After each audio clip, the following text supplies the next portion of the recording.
Internal theft can be one of the most common and costly issues medical practices face. And most of the time, it goes undetected for months, even years. In fact, over 80% of medical practices have reported internal theft. In this video, I'm going to walk you through 7 practical management practices that will help you spot red flags early, close the financial loophole, and create a culture of accountability, all without micromanaging your staff. So whether you're a solo practitioner or you run a large practice, these tips can potentially save you thousands or even your business. So let's get into it. Number 1, separate financial duties. One of the biggest mistakes that medical practices make is letting one person have full control over all financial responsibilities. You should never have a single employee in charge of billing, collecting payments, and making bank deposits. That's too much control and too much temptation for any one person. For example, let's say you have a front desk person who's collecting copays and payments from patients. Someone else should be in charge of reviewing the end of the day totals. They need to verify the amounts collected and reconcile it with your practice management system.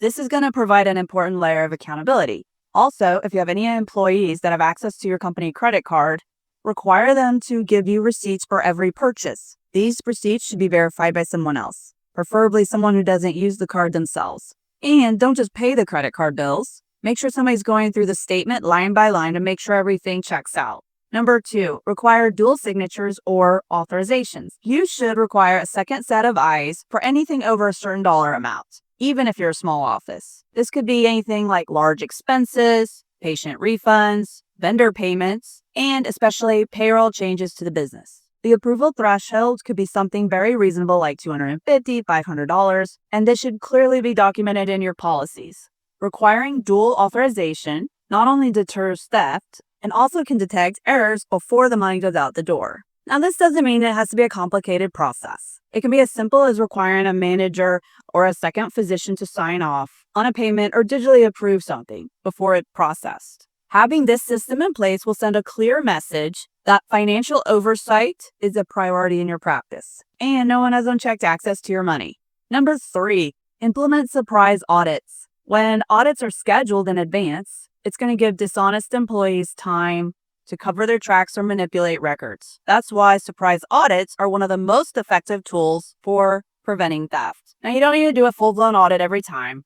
Just simply do an unannounced check of petty cash, supply inventory, credit card receipts, or daily billing once a quarter or so. This can be enough to keep everyone honest. The key is unpredictability. If your team knows that any area could be reviewed at any time, they're less likely to take risks. And make sure you keep a written record of these checks, even if just like a quick little log, so that there's a paper trail that shows you're consistent and you're checking. This documentation can also protect you legally if anything were to go wrong. Surprise audits create a culture of accountability, and that's one of the strongest deterrents of employee theft. Okay, number 4, monitor staff behavior and lifestyle changes. Pay attention to any sudden changes in someone's spending or reluctance to take a vacation, or if they're secret around processes. These can be red flags. For example, let's say you have an employee who refuses to take any vacation time, or maybe they insist on being the only one who handles a particular task. It's possible they could be hiding something. In many documented cases, the person involved avoided time off in fear that someone else could uncover inconsistencies while they were gone. Also, if somebody has been living well beyond their means, maybe frequent luxury purchases, a flashy new car, or maybe even taking expensive trips without a corresponding increase in pay, then maybe you should start to pay attention. This could be a red flag. The changes don't always mean that theft is happening. Maybe it's just time to take a little bit closer look to make sure. The goal isn't to create a culture of suspicion. It's just to create a culture of awareness. Number 5, use practice management software with audit trails. Make sure your EMR system or your billing system tracks who make the changes and when. It's important to regularly review adjustments, write-offs, and deleted transactions. It doesn't have to be you.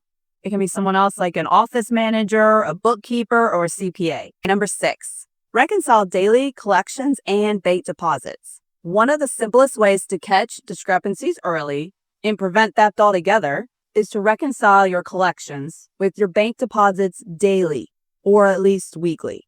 Do not wait till the end of the month to review your numbers. By then, it's often too late to catch small inconsistencies or missing funds. So every dollar collected, whether it's cash, check, or credit card payment, should be tracked, logged, and compared against what actually hits your bank account. If your front desk is collecting $1,200 in copays and deductibles, your deposit slip records should show the same amount.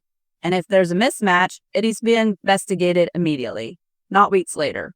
Also, avoid relying solely on the end of the month reports from your practice management software. These can easily be manipulated or even miscategorized. Instead, use a reconciliation checklist or another process where someone, preferably a manager or a bookkeeper, reviews and signs off regularly. While this step may seem tedious and unnecessary, it's going to send a strong message to your team that collections are being monitored regularly. Number 7, encourage whistleblowers, but without fear. Most cases of theft in medical practices aren't discovered through audits or reports. They're uncovered because someone speaks up. That's why it's important to create a workplace culture where an employee feels safe reporting suspicious behavior without fear of retaliation. Make it clear to your team that you welcome concerns and observation, even if they turn out to be nothing. Let them know there's a confidential way to bring them to your attention.